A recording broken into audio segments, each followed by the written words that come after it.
Good morning, students. Today we are going to discuss a very interesting chapter of 9th class, that is Palampur village.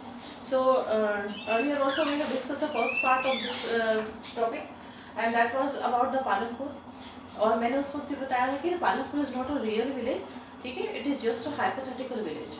कोई real village नहीं है, सिर्फ एक दिमाग की रचना है और एक ऐसा इमेज बनाया हुआ है गांव का जिसमें के बारे में क्या बताया था पालमपुर का जब टोटल इंट्रोडक्शन मैंने आपको दिया था।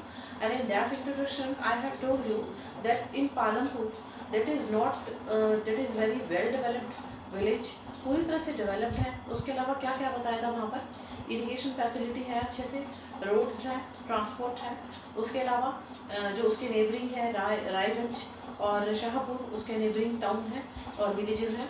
और उसके अलावा क्या बताया था कि मतलब डिस्पेंसरी भी है वहाँ पे, प्राइमरी स्कूल भी है, एक हाई स्कूल भी है, 2 डिस्पेंसरीज हैं, ठीक है। तो मतलब कुल मिला के हमने ये पढ़ा था कि जो ये पालमपुर विलेज है वो एक पिछड़ा हुआ नहीं दिखा रहा है, पिछड़ा हुआ गाँव है, काफ़ी फैसिलिटी है वहाँ पर, ठीक है। So now where we are going to discuss about that is there a way one can grow more than from one side land. अब देखो वहाँ पर भी मेन जो एक्टिविटी है, प्राइमरी एक्टिविटीज़ हैं, और उसमें भी जो सबसे ज़्यादा है एग्रीकल्चर में सबसे ज़्यादा लोग इन्वॉल्व हैं।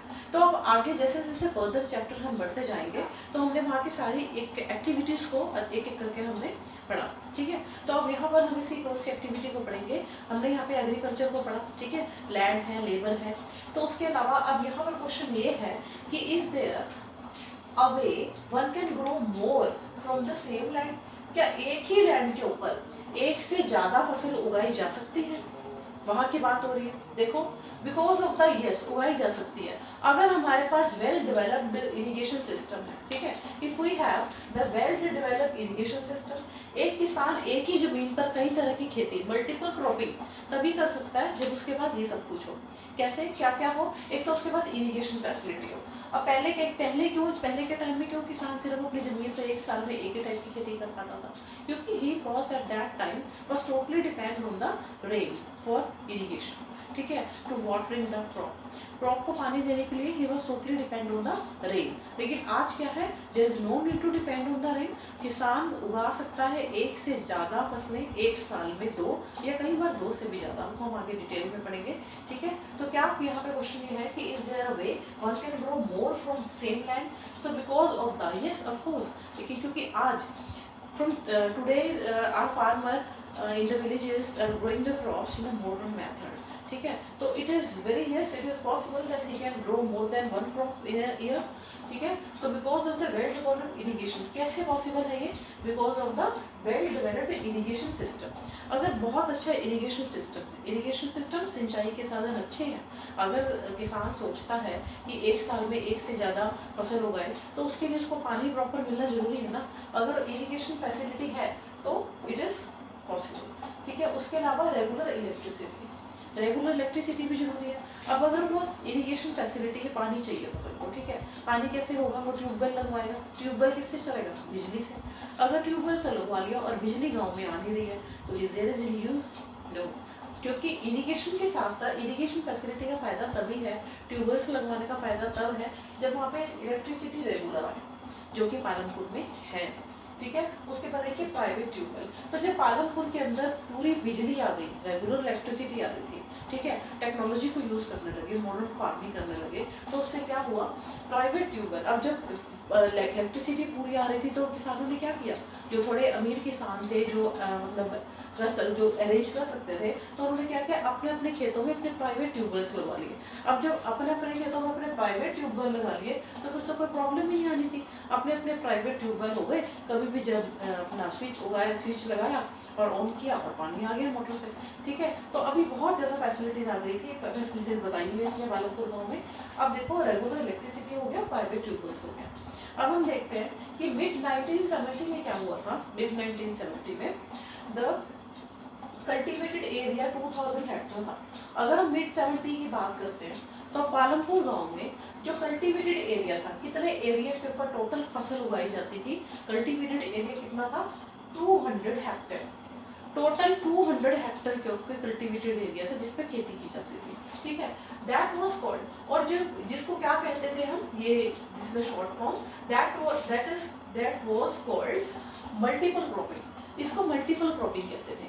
1970s में जो पूरा कल्टिवेटेड एरिया था वो 200 हेक्टेयर था, और जिसको क्या बोला करते थे हम, मल्टीपल क्रॉपिंग। ये this is very important, multiple cropping, and the question on the basis of multiple cropping can also came in your exam. ठीक है, तो ये आपका 6 मार्क्स में भी क्वेश्चन आ सकता है, 3 में भी आ सकता है। ठीक है, तो मल्टीपल क्रॉपिंग आपने बहुत इंपॉर्टेंट है, अपने माइंड में रखना है। तो मल्टीपल क्रॉपिंग क्या है, जब 2 क्रॉप्स ऑफ वन लैंड, एक ही जमीन के टुकड़े के ऊपर 2 या 2 से ज़्यादा तरह की फसल उगाई जाती है, उसको बोलते हैं मल्टीपल क्रॉपिंग। ठीक है, अब सम और कहीं कहीं तो 2 से ज़्यादा तीसरे भी उगा लेते हैं। पटैटो होते हैं ना जो आलू, उसकी फसल कोई 2 से ज़्यादा तीसरे पटैटो के भी उगा लेते हैं। अदरवाइज वीट है, राइस है, हम उसकी बात करेंगे कि वीट और राइस में बहुत ज़्यादा प्रोडक्शन हुआ, लेकिन उसके अलावा कुछ तीसरी फसल पटैटो की भी उगा सकते हैं। तो देखो कि एक ही क्वेश्चन यही था कि क्या एक ही जमीन के लैंड पर 1 से ज़्यादा तरह की फसल उगाई जा सकती है? ऑफ कोर्स उगाई जाती है, 2 या 2 से ज़्यादा भी उगाई जा सकती है। Clear? I hope you understand. अब देखो मॉडर्न फार्मिंग मेथड, सभी चीज़ें रिपीटेड है जैसा मैंने आपको पहले बताया कि मॉडर्न फार्मिंग मेथड है। अब ये पॉसिबल कैसे हुआ कि एक ही जमीन के टुकड़े के ऊपर 3 तरह की खेती हो रही है? ठीक है, वो सिर्फ पॉसिबल किस वजह से हो पाया? Modern farming method. आज जो किसान खेती कर रहा है वो मॉडर्न तरीके से कर रहा है। अगर वो वही पुराने तरीके से करता, हल को जोतता, कितना टाइम तो हल जोतने में लग जाता। उसके पास बीज की जो क्वालिटी थी वो बेस्ट नहीं थी, इरिगेशन फैसिलिटी नहीं थी, he was totally depend on the rain for water. ठीक है, तो इसी वजह से जो प्रोडक्शन था वो बहुत कम था। बट आज क्या कर रहा है किसान? Today the farmer is using the modern farming method. ठीक है, तो मॉडर्न फार्मिंग मेथड है क्या? Again this is very important question, what is the modern farming method? ठीक है, कैसे होती है, क्या चीज़ें होती है, let us discuss. For high yield seed, for high yield ज़्यादा प्रोडक्शन के लिए। ठीक है, 1960 ट्रेडिशनल सीड। अब 1960 में क्या होता था? 1960 तक तो किसान ट्रेडिशनल सीड्स, पुराने टाइप के सीड जो थे, बहुत ज़्यादा उससे अच्छा फसल नहीं होती थी, वो यूज़ करता था। बट लेस, उससे क्या होता था? लेस प्रोडक्शन होता था, प्रोडक्शन बहुत कम होता था। लेकिन अब क्या है? ग्रीन रेवोल्यूशन आ गया। अब this is also very important, green revolution है। ग्रीन रेवोल्यूशन क्या? क्रांति, हरित क्रांति। हरित क्रांति क्या? भरपूर फसल।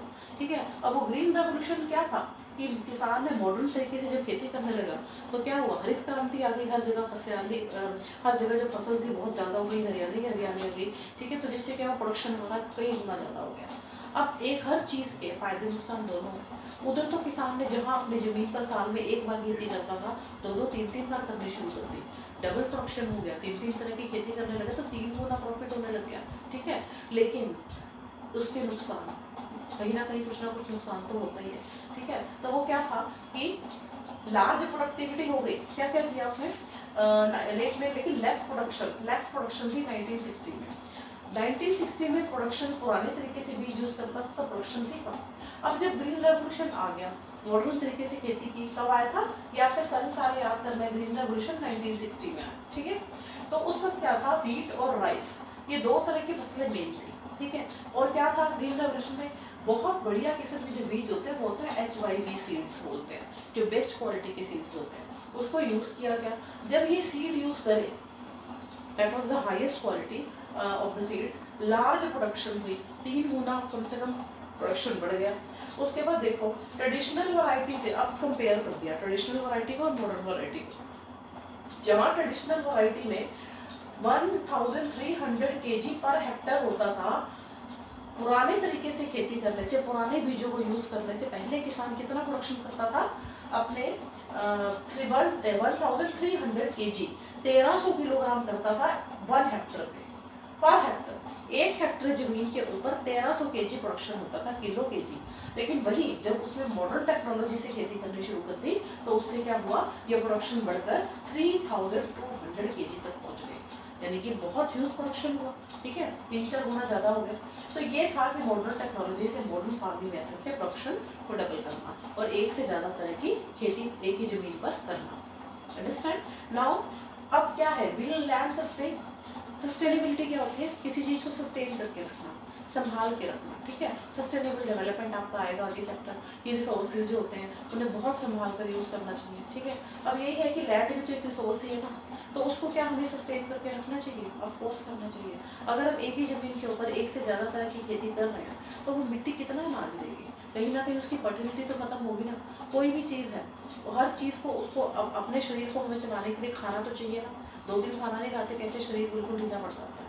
ठीक है, उसी तरह से ये है, कोई भी चीज़ ले लो। अब ज़मीन अनाज कैसे देती रहेगी जब आप उसके अंदर उसको खाना नहीं डालोगे, फर्टिलाइजर नहीं डालोगे। ठीक है, उसके अंदर उसको प्रोडक्टिविटी उसकी तभी तो देगी ना वो प्रोडक्शन, जब उसके अंदर उर्वरकता बनी रहेगी, फर्टिलिटी बनी रहेगी लैंड की। ठीक है, तो बहुत ज़्यादा एक ही जमीन के ऊपर कहाँ एक फसल उगती थी और कहाँ 3 उगने लगी, तो उससे क्या हुआ, उसकी वजह से ग्रीन रेवोल्यूशन की वजह से क्या हुआ, लॉस ऑफ सोइल फर्टिलिटी। जमीन कहीं ना कहीं अपनी फर्टिलिटी खो देती है। ठीक है, तो उसके लिए उसके मेंटेन करना, उसको उसकी फर्टिलिटी को बना के रखना बहुत ज़रूरी है। अब देखो हाउ लैंड इज डिस्ट्रीब्यूटेड, ये आपका पूरा पोर्शन यहाँ पे इतना जो था वो सारा खत्म हो चुका है। अब हमने सिर्फ यहाँ पे ये नेक्स्ट टॉपिक पे आना है कि हाउ लैंड इज डिस्ट्रीब्यूटेड।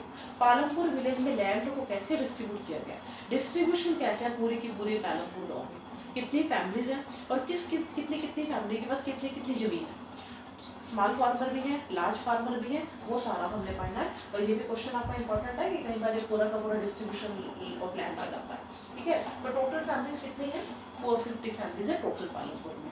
तो उसके अलावा 150 लैंडलेस दलित है।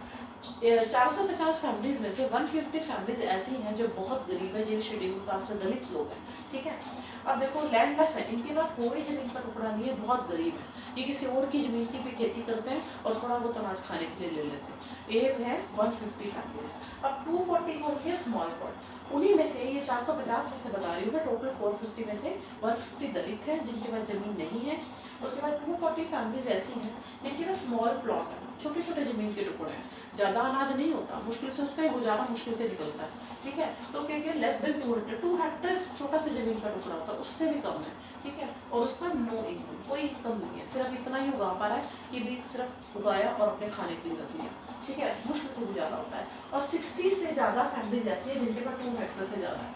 60% फैमिलीज ऐसी है, 60 फैमिलीज जिनके पास 2 हेक्टेयर से ज़्यादा जमीन का टुकड़ा है। ठीक है, और उसके अलावा बहुत फ्यू ऐसे, बहुत कम पालमपुर में ऐसे जो फैमिलीज हैं जिसके पास 10 हेक्टेयर तक की जमीन है, वो बहुत कम है। ठीक है, तो जब हमने पूरा का पूरा डिस्ट्रीब्यूशन पढ़ लिया, ये 450 फैमिलीज हैं, 150 टोटली लैंडलेस है, दलित है, 240 है जिनके पास छोटे जमीन के टुकड़े हैं, और 60 फैमिलीज ऐसी हैं जिनके पास 2 हेक्टेयर तक के जमीन के टुकड़े हैं, उससे थोड़े से ज़्यादा, और बहुत कम ऐसे जिनके पास 10 हेक्टेयर तक का जमीन का टुकड़ा है, यानी कि अमीर किसान।